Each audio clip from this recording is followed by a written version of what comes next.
大学球队为了邀请小黑加入，特意安排了2名啦啦队美女服侍她，却不料当眼睛被蒙上后，美女竟然换成了男人。结果第2天舅舅就来到派出所找警察老乡报案，表示外甥失踪了，他本来今早应该飞回家的。于是警察立马来到橄榄球队，找上了教练，不料教练却毫不在意，表示小黑可能和妹子玩忘记时间了。我最后一次见他是在昨晚的迎新派对上，但很早就结束了。最后是艾迪陪着小黑的，可艾迪也不知他最后去了哪，不过却闻到小黑嘴里有酒味。然而就在警察还要问时，球队已经开始训练了，2人也只能打住。但就在这时，技术科恰好定位到了小黑的手机，居然是在一家同性恋酒吧里。可实际小黑并不在这里，竟是手机放在吧台上。而据老板交代，有个男人向小黑寻欢，结果他却把对方给揍了。然后我就报了警，小黑就被民警带走了。接着警探就在片区派出所里找到了被关押的小黑。此时他还没意识到问题的严重性，还愤愤不平，声称那个男人来亲我，但我不玩这个，我可是直男，只能将他打跑了。不料警察当即严明，你去的可是同性恋酒吧呀。而听了这话后，小黑还有点难以置信，称当时我只是让出租车司机帮我找家能看球的酒吧而已。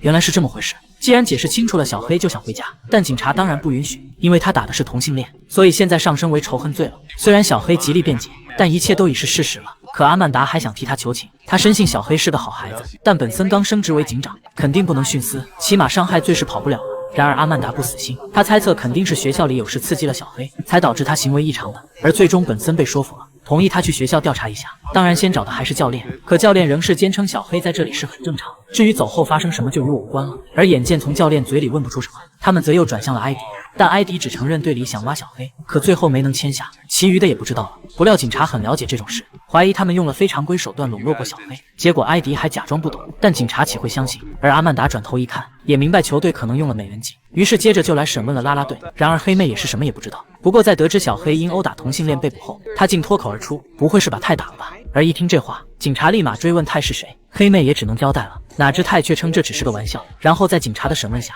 他交代他们本想整蛊一下小黑，因为小黑铁了心不加入他们，但警察更关心的是怎么整的小黑。Zoe and Tanya blindfolded Cedric. They made him think he was going to get serviced, you know, by them. But when they took off the blindfold...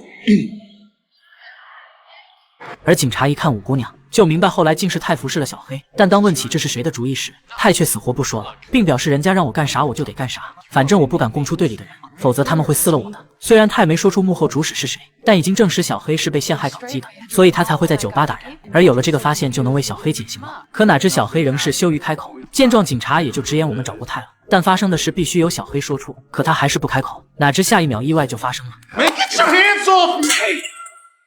I'm not gay.I'm no fag, alright? 一看小黑就是应激了，这段意外的经历真的伤到他了。而阿曼达也终于抓住减刑的理由了，认定这是诱奸，属于3级强奸罪，并且肯定是多人参与了，于是申请去调查这个案子。而见阿曼达坚持，本森只能同意了。首先他先传唤了黑妹，要他交代幕后主使，可黑妹不说，于是阿曼达就威胁这是3级强奸罪，可以把你也逮捕了。黑妹这才吓得交代出了他们，却不料那帮球员都不承认，坚称那不是强奸，只是个恶作剧而已，甚至反称泰给小黑弄时他还挺嗨。A guy giving oral to another guy? Look, so Cedric's gay. We don't judge.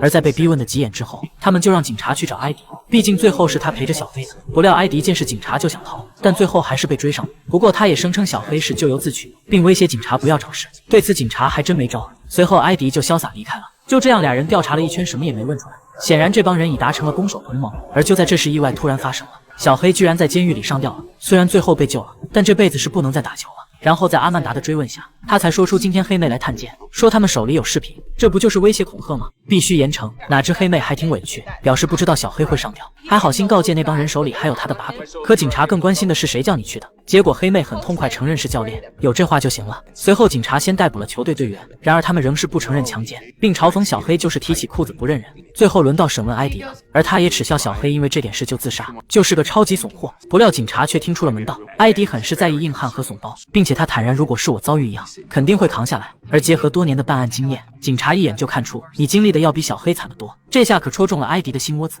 And you never told anybody.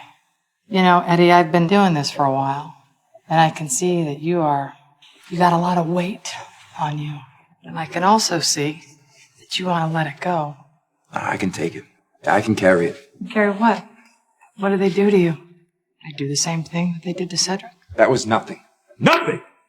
Well, that must be tiring. Carrying around all that armor, all that self-loathing, whatever they have on you. Cedric, didn't you? 不得不说，本森很是会做思想工作，可哪知埃迪竟认为警察把他当做了 gay， 这让他很是恼火。哪知警察又添了一把火。 They raped you, didn't they?